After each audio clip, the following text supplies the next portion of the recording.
চলো আজকে তোমাদের সাথে একটু অন্যরকম ডিমের কারি রেসিপি শেয়ার করি। আজ বানাবো ক্যাপসিকাম দিয়ে ডিমের কারি। যার জন্য সবার প্রথমে আমি দুটো ডিমকে সিদ্ধ করে নিয়েছি। এবারে একটা কড়াতে দিয়ে দেব কিছুটা তেল। তেল গরম হলে দিয়ে দেব কিছুটা লবণ আর হলুদ গুঁড়ো।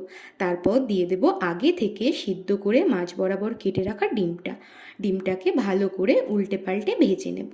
তারপর কড়াতে দিয়ে দেব গোটা জিরে, পেঁয়াজ কুচি, টমেটো কুচি, ক্যাপসিকাম কুচি, পরিমাণ মতো লবণ, হলুদ গুঁড়ো। এবারে এটাকে একটু ভেজে নিয়ে দিয়ে দেব আগে থেকে বেটে রাখা পেঁয়াজ, লঙ্কা, টমেটো, আদা, রসুন আর গোটা জিরে। দিয়ে দেব অল্প কাশ্মীরি লঙ্কা গুঁড়ো।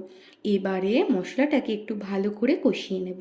তারপর দিয়ে দেব গরম জল। এবারে ফুটে উঠলে দিয়ে দেব ভেজে রাখা ডিমটা।